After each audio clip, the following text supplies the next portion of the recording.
سابق وزیر اعظم عمران خان نے فوجی ترجمان کی بھرپور وضاحت کے باوجود اپنی حکومت کے خلاف غیر ملکی سازش کا بیانیہ سچ ثابت کرنے کے لیے اسٹیبلشمنٹ سے ٹکراؤ کی پالیسی اپنانے کا فیصلہ کیا ہے۔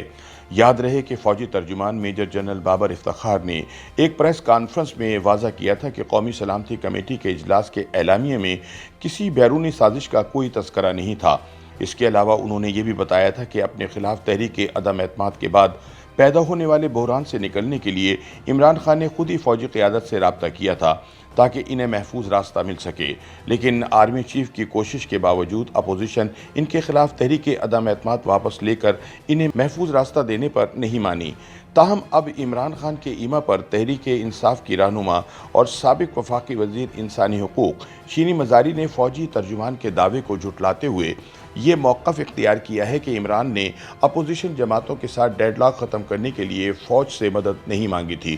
اور یہ کہ 3 آپشن عمران نے نہیں بلکہ فوج نے دیے تھے۔ ٹویٹر پر جاری بیان میں شیریں مزاری نے کہا کہ میں ریکارڈ پر کہہ رہی ہوں کہ بطور وزیر اعظم عمران خان نے ڈیڈ لاک پر بریک تھرو ختم کروانے کے لیے فوج کو نہیں بلایا تھا۔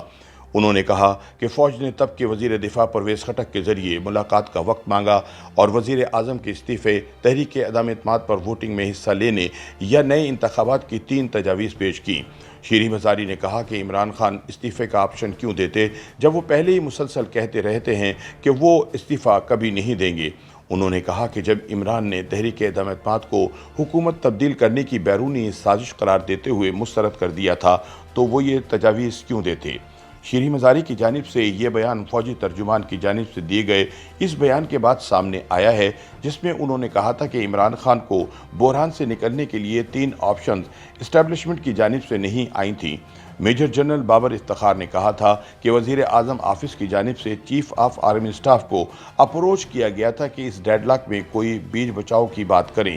ان کا کہنا تھا کہ یہ بدقسمتی ہے کہ ہماری سیاسی جماعتوں کی قیادت اس وقت آپس میں بات کرنے پر تیار نہ تھی تو آرمی چیف اور DGISI وزیر اعظم آفس گئے اور وہیں پر ان 3 آپشنز پر بات ہوئی کہ کیا ہو سکتا ہے۔ ان میں سے ایک تحریک عدم اعتماد پر ووٹنگ کی آپشن تھی، دوسری وزیر اعظم کا استعفیٰ تھا اور تیسری آپشن یہ تھی کہ اپوزیشن اپنی تحریک واپس لے اور وزیر اعظم اسمبلیاں تحلیل کر کے نئے انتخابات کی طرف چلے جائیں۔ عمران کی قریبی ساتھی شیریں مزاری کے موقف کے برعکس فوجی ترجمان نے بتایا کہ فوجی قیادت تیسرے آپشنز کو اپوزیشن قیادت کے پاس لے گئے اور اس پر سیر حاصل بحث ہوئی، لیکن حزب اختلاف نے کہا کہ ہم اس طرح کا کوئی قدم نہیں اٹھائیں گے اور اپنے منصوبے پر عمل کریں گے۔ سیاسی تجزیہ کار یاد دلاتے ہیں کہ شیریں مزاری کا تازہ موقف عمران خان کے اپنے سابقہ موقف کے بھی برخلاف ہے، کیونکہ اس سے قبل عمران خان نے خود رواں ماہ کے شروع میں ARY کو انٹرویو میں بتایا تھا کہ فوجی قیادت کو 3 آپشن ان کے ساتھیوں کی جانب سے دی گئی تھیں اور کہا گیا تھا کہ قبل از وقت انتخابات سب سے پہلے بہتر آپشن ہے۔ حزب اختلاف کی جانب سے فوری استعفے کے پیغام بارے سوال پر عمران خان نے کہا تھا کہ استعفے کے بارے میں کبھی سوچ بھی نہیں سکتا۔ تاہم یہ بھی کہا جاتا ہے کہ 9 اپریل کی رات جب عمران خان کو اپنی شکست یقینی نظر آئی تو انہوں نے آخری حد تک جاتے ہوئے گند ڈالنے کا فیصلہ کیا، جس کے بعد یہ افواہ چل پڑی کہ انہوں نے آرمی چیف کو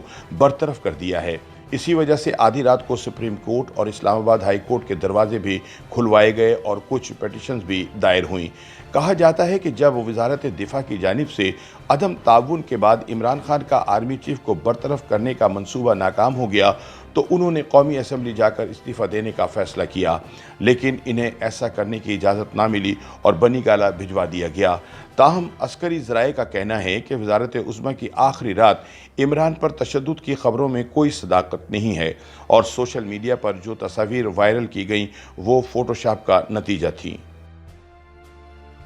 YouTube پر گوگلی نیوز دیکھنے کے لیے youtube.com کی سرچ بار میں گوگلی نیوز TV ٹائپ کریں۔ گوگلی نیوز کے پیج پر سرخ رنگ کے سبسکرپشن والے بٹن پر کلک کرنا نہ بھولیے۔ YouTube پیج پر اپلوڈ ہونے والی ویڈیوز سے باخبر رہنے کے لیے بیل آئیکن پر کلک کیجیے۔ آپ کو ہر نئی ویڈیو کے بارے میں نوٹیفیکیشن موصول ہو جائے گا۔